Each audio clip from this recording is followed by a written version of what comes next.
اعوذ باللہ من الشیطان الرجیم بسم اللہ الرحمن الرحیم نحمدہ و نصلی علی رسولہ الکریم اما بعد۔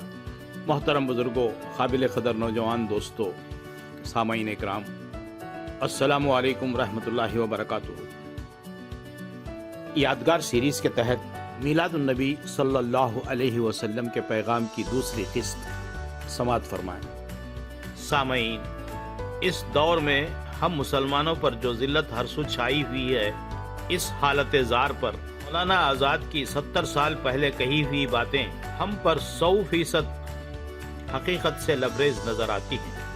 انہوں نے فرمایا تھا، تم اپنے گھروں کو مجلسوں سے آباد کرتے ہو، مگر تمہیں اپنے دل کی اجڑی ہوئی بستی کی بھی کچھ خبر ہے؟ تم کافوری شمعوں کی قندیلیں روشن کرتے ہو، مگر اپنے دل کی اندھیاری کو دور کرنے کے لیے کوئی چراغ نہیں ڈھونڈتے۔ تم پھولوں کے گلدستے سجاتے ہو، مگر تمہارے اعمال حسنہ کا پھول مرجھا گیا ہے۔ تم پھولوں کے گلدستے سجاتے ہو، مگر تمہارے اعمال حسنہ کا پھول مرجھا گیا ہے۔ تم گلاب کے چھینٹوں سے اپنے رومال و آستین کو معطر کرنا چاہتے ہو، مگر تمہاری غفلت کہ تمہاری عظمت اسلامی کی عطر بیداری سے دنیا کے مشام روح اکثر محروم ہیں۔ کاش تمہاری مجلسیں تاریک ہوتی، تمہارے اینٹ اور چونے کے مکانوں کو زیب و زینت کا ایک ذرہ نصیب نہ ہوتا، تمہاری آنکھیں رات رات بھر مجلس آرائیوں میں نہ جاگتی، تمہاری زبانوں سے ماہ ربیع الاول کی ولادت کے لیے دنیا کچھ نہ سنتی، مگر تمہاری روح کی آبادی معمور ہوتی۔ تمہارے زبانوں سے نہیں، مگر تمہارے اعمال کے اندر سے اسوہ حسنہ نبوی صلی اللہ علیہ وسلم کی مدح ثنا کے ترانے اٹھتے۔ تمہارے اعمال کے اندر سے اسوہ حسنہ نبوی کی مدح ثنا کے لیے ترانے اٹھتے۔ مجھے یہ ڈر ہے دل زندہ تو نہ مر جائے، کہ زندگانی عبارت ہے تیرے جینے سے۔ پھر وہ قوم اور صدا اس قوم کی غفلت و نادانی، جس کے لیے ہر جشن و مسرت میں پیام ماتم ہے، اور جس کی حیات قومی کا ہر قہقہ عیش فغان حسرت ہو گیا ہے، مگر نہ تو ماضی کی عظمتوں میں اس کے لیے کوئی منظر عبرت ہے، نہ حال کے واقعات و حوادث میں کوئی پیام تنبیہ و ہوشیاری ہے، اور نہ وہ مستقبل کی تاریکیوں میں زندگی کی کوئی روشنی اپنے سامنے رکھتی ہے۔ اسے اپنی کام جوئیوں اور جشن و مسرت کی بزم آرائیوں سے مہلت نہیں، حالانکہ اس کے جشن طرف کے ہر ورود میں ایک پیام ماتم و عبرت بھی رکھ دیا گیا ہے، بشرطے کہ آنکھیں دیکھیں، کان سنیں، اور دل کی دانائی غفلت و سرشاری نے چھین نہ لی ہو۔ آج جب کہ تم عید میلاد کی مجلس منعقد کرتے ہو تو تمہارا کیا حال ہے؟ وہ تمہاری دولت کہاں ہے جو تمہیں دی گئی تھی؟ وہ تمہاری نعمت کامرانی کدھر گئی جو تمہیں سونپی گئی تھی؟ وہ تمہاری روح حیات کیوں تمہیں چھوڑ کر چلی گئی جو تم میں پھونکی گئی تھی؟ تمہارا خدا تم سے کیوں روٹھ گیا؟ تمہارے آقا نے کیوں تم کو صرف اپنی ہی غلامی کے لیے نہ رکھا؟ کیا ربیع الاول میں آنے والے نے خدا کا وعدہ نہیں پہنچایا تھا کہ عزت صرف تمہارے ہی لیے ہے، اور اس دولت کا اب زمین پر تمہارے سوا کوئی وارث نہیں۔ وَلِلَّهِ الْعِزَّةُ وَلِرَسُولِهِ وَلِلْمُؤْمِنِينَ وَلَكِنَّ الْمُنَافِقِينَ لَا يَعْلَمُونَ۔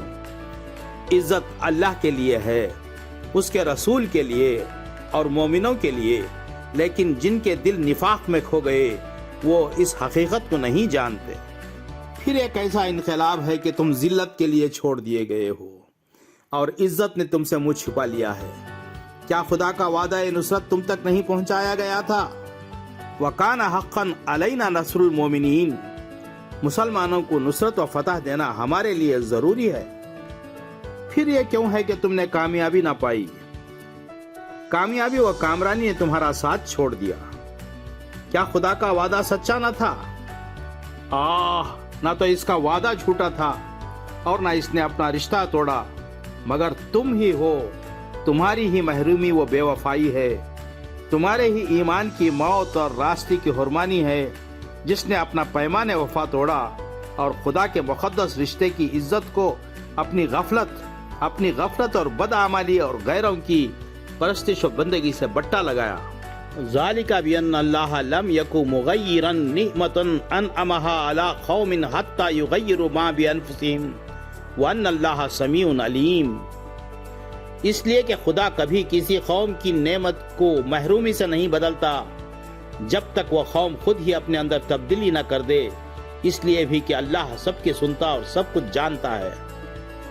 خدا اب بھی غیروں کے لیے نہیں بلکہ صرف تمہارے لیے ہے، بشرطے کہ تم بھی غیروں کے لیے نہیں بلکہ صرف خدا ہی کے لیے ہو جاؤ۔ ان تنصروا اللہ ینصرکم ویثبت اقدامکم، اگر تم خدا کے کلمہ حق کی مدد کرو گے تو اللہ بھی تمہاری مدد کرے گا اور تمہارے اندر ثابت قدمی اور مضبوطی پیدا کرے گا۔ بس اگر ربیع الاول کا مہینہ دنیا کے لیے خوشی اور مسرت کا مہینہ ہے تو صرف اس لیے کہ اس مہینے میں دنیا کا وہ سب سے بڑا نوری بشر رحمت للعالمین آیا، جس نے مسلمانوں کو ان کی سب سے بڑی نعمت یعنی خدا کی بندگی اور انسانوں کی آقائی عطا فرمائی، اور اس کو اللہ کی خلافت و نیابت کا لقب دے کر خدا کی ایک پاک و محترم امانت ٹھہرایا۔ پس ربیع الاول انسانی حریت کی پیدائش کا مہینہ ہے۔ ربیع الاول غلامی کی موت اور ہلاکت کی یادگار ہے۔ ربیع الاول خلافت الہی کی بخشش کا اولین یوم ہے۔ ربیع الاول وراثت ارضی کی تقسیم کا اولین اعلان ہے۔ ربیع الاول یعنی اسی ماہ میں کلمہ حق و عدل زندہ ہوا، اور اسی میں کلمہ ظلم و فساد اور کفر و ضلالت کی لعنت سے خدا کی زمین کو نجات ملی۔ لیکن تم کہ اس ماہ حریت کے ورود کی خوشیاں مناتے ہو، اس کے لیے ایسی تیاریاں کرتے ہو گویا وہ تمہارے ہی لیے اور تمہاری ہی خوشیوں کے لیے آیا ہے۔ خدارا مجھے بتلاؤ کہ تم کو اس پاک اور مقدس یادگار کی خوشی منانے کا کیا حق ہے؟ بتلاؤ کہ تم کون ہو؟ تم کون ہو؟ تم غلاموں کا ایک گلہ ہو جس نے اپنے نفس کی غلامی، اپنی خواہشوں کی غلامی، ما سوا اللہ کے رشتوں کی غلامی اور غیر الہی طاقتوں کی غلامی کی زنجیروں سے اپنی گردن کو چھپا دیا ہے۔ تم غبار راہ کی ایک مٹھی ہو جس کو ہوا اڑا لے جائے تو اڑ سکتی ہے، ورنہ وہ صرف خود اس لیے ہے کہ ٹھوکروں سے روندی جائے اور جولان قدم سے پامال کی جائے۔ مولانا آزاد کی یہ ساری باتیں آج بھی ہم مسلمانوں پر 100% صادق آتی ہیں۔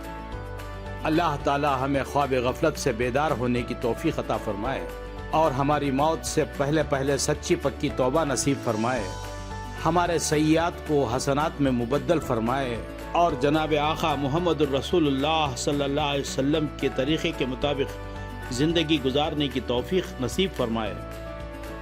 اے ہمارے پروردگار، ہم کو عطا فرما دنیا میں بھی بھلائی اور آخرت میں بھی بھلائی، اور بچا ہم کو دوزخ کے عذاب سے۔ آمین ثم آمین۔ آخر الدعوانا ان الحمدللہ رب العالمین۔